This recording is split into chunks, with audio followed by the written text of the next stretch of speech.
La diversité des risques sanitaires, médicaments, maladies infectieuses, pollution, rend particulièrement difficile leur surveillance. Certains événements récents d'épidémies ou de resurgence de certaines maladies ont montré les préoccupations majeures que peuvent susciter ces événements. C'est dans ce cadre que l'organisation de la veille et de la sécurité sanitaire s'est progressivement structurée de l'échelle locale à nationale.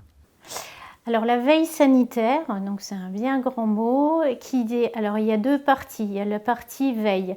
Veille, ça veut dire qu'il y a un ensemble d'acteurs dirigés par le niveau national, mais qui seront des acteurs au niveau local, régional ou national, qui ont pour objectif de surveiller, de détecter des maladies, en particulier là en ce qui nous concerne et dont on va parler plus aujourd'hui, des maladies infectieuses, qui ont un risque de transmission et par conséquent pour lesquels il va falloir prendre des mesures afin d'éviter la transmission de ces maladies et qu'elles ne se transforment en ce qu'on appelle une épidémie. Actuellement, 31 maladies sont à déclaration obligatoire. Elles comportent notamment deux grands groupes, les maladies émergentes comme la variole ou Ebola, et les maladies plus fréquentes mais sous grande surveillance comme la tuberculose, les toxi-infections alimentaires ou la légionellose. En cas de déclaration de l'une de ces maladies, le plan de veille sanitaire est immédiatement enclenché pour prévenir toute propagation et la survenue d'autres cas. Ce système-là, on va dire qu'on va le décomposer en trois grands groupes d'acteurs. Au départ, on a parlé veille, alerte. On a un signalement, on a un cas. C'est notre premier grand groupe d'acteurs. Donc ça, ce sont les professionnels médicaux, qui soient du secteur libéral, du secteur hospitalier, ou même, et ce sont de grandes personnes qui nous aident, les personnes qui travaillent dans les laboratoires et qui diagnostiquent les pathologies. Donc il y a un décret dans le Code de la santé publique qui oblige, entre guillemets, c'est-à-dire qui demande expressément aux médecins de nous signaler un certain nombre de maladies. Donc elles le déclarent une fois qu'elles l'ont diagnostiqué au niveau régional, c'est-à-dire à l'Agence régionale de santé. Donc ça, c'est le deuxième type, le grand groupe de deuxième type d'acteurs.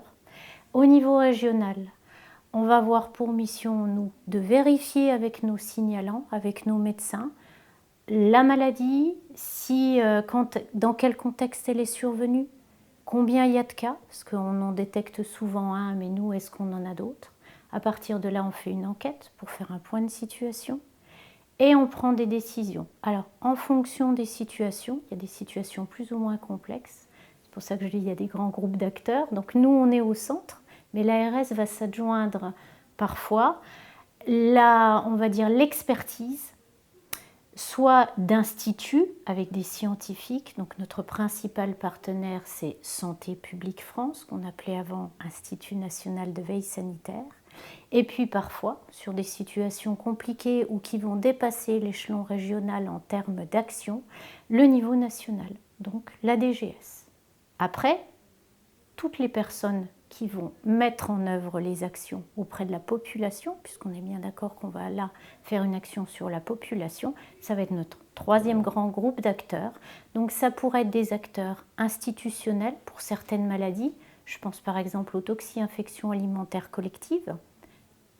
Là, on a un risque alimentaire, on a des gens qui peuvent être exposés à un grand risque alimentaire. On a vu qu'il y avait des alertes françaises. Donc au niveau régional, on travaille ça déjà en partenariat avec ce qu'on appelait les ex-services vétérinaires, qui sont maintenant des DCSPP. Pour d'autres maladies, par exemple comme la tuberculose, où il y a des centres spécifiques, c'est eux qui vont traiter les populations, les dépister. Donc les centres tuberculeux s'appellent les CLAT, Centres de lutte anti-tuberculeuse. Enfin voilà, on aura un certain nombre d'acteurs, ça c'est notre troisième groupe. Donc signalement, enquête, on pose le problème, on donne des préconisations et nos troisièmes acteurs sur le terrain, auprès de la population, vont mettre en œuvre les directives.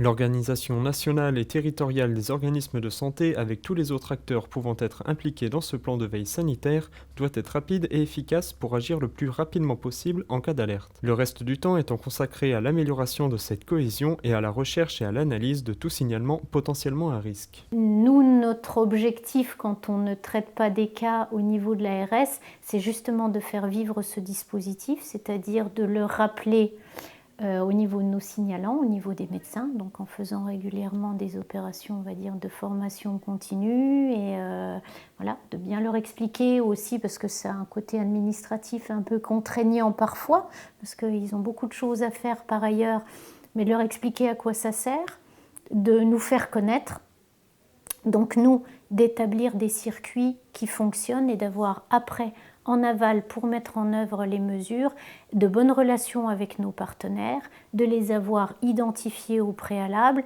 pour pouvoir les actionner le plus rapidement possible en cas de signalement. Une réaction? Un témoignage? Commentez ce reportage sur dijonsanté.fr.